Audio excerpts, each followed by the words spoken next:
All right. So since this seems to be a topic that is on my For You page quite often, let me tell y'all something.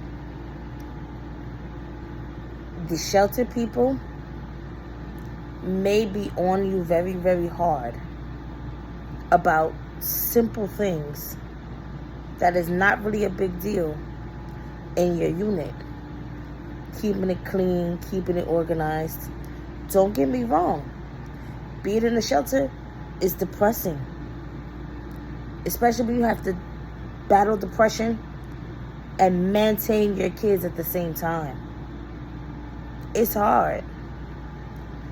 Keeping a unit clean, especially with young children, is hard. But let me tell you something. The reason they do that is because if they talk to you too many times, they will tell a landlord not to rent to you. They will not help you look for an apartment. They won't do it. Why? Because they think as though if you can't keep this shelter unit clean, you can't keep an apartment clean, which necessarily may not be the case.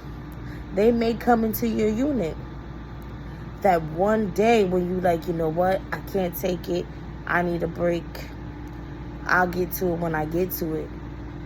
But they don't look at it like that, because they're not in your shoes.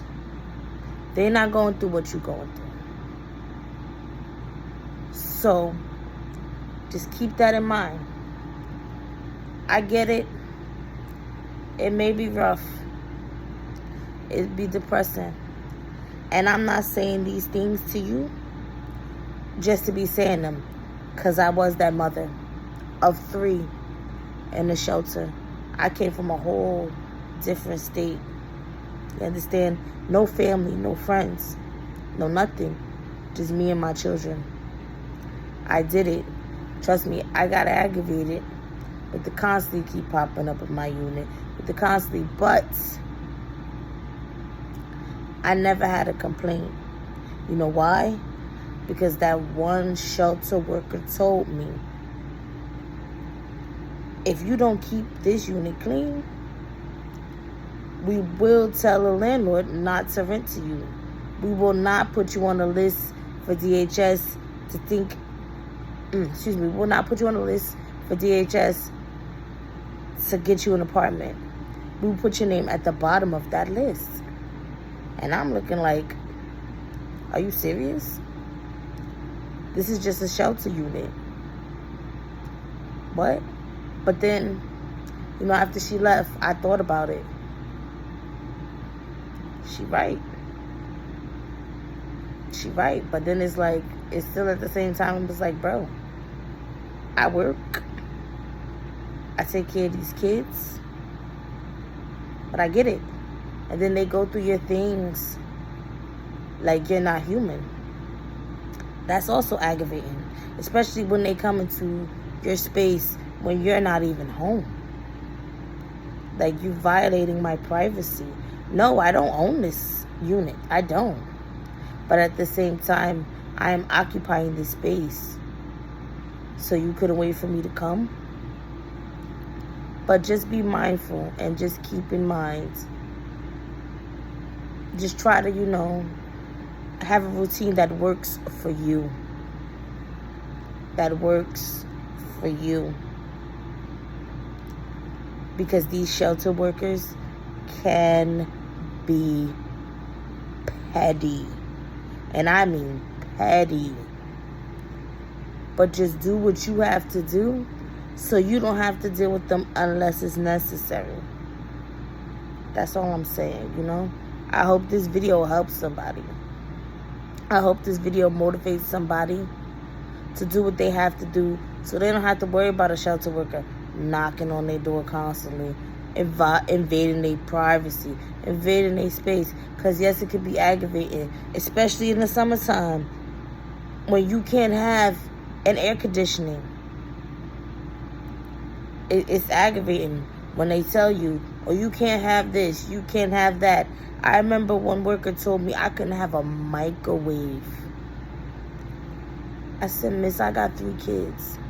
You want me to constantly keep heating up leftovers on a stove that y'all won't fix or replace?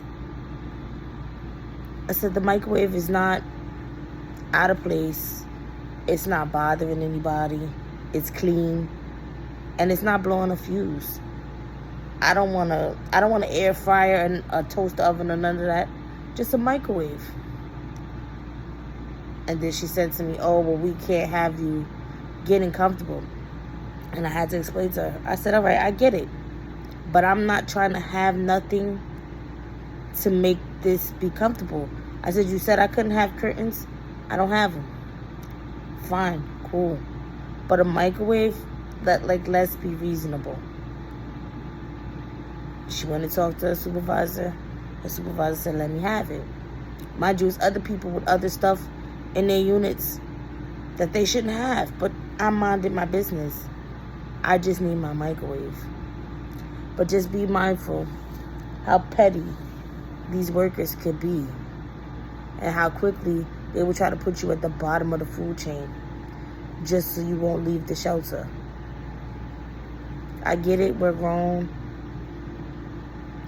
But remember, when you go outside and you see those people panhandling, and you see them sleeping on the streets, you see them sleeping on the train, you see them sleeping on the train station, you know why they're sleeping there? Because they don't want to follow those same rules that you have to follow. And if you ever need motivation, just look at your babies. And remember, you're doing it for them, not for nobody else. I get it. Nobody wants to live in pest infestation. Nobody wants to live with rats, roaches, mice, none of that. Nobody wants to. Trust me, I get it. When my first night in the shelter, I had a unit that I knew for a fact wasn't clean. I had to pull several potato chip bags out of the bedpost of the bed they gave me. I walked into my unit. It was 2 huge water bugs. My kitchen was infested with roaches. But guess what? I fixed it. I got it right. I stopped letting the exterminator come into my unit. You know why? Because every time that exterminator came, the problem got worse. He stopped coming. I fixed the infestation. It was gone. It was gone. It was so bad, I was afraid to put food in the unit. I would literally have to go to the supermarket every day to get breakfast, lunch, and dinner. Because I was afraid that I would have to bang cereal boxes and whatnot just before me and my kids could eat something. So remember, it could be much worse. It could be much worse. So just, bear with yourself. Because it ain't easy being in these shelters. Especially when these workers are working against you.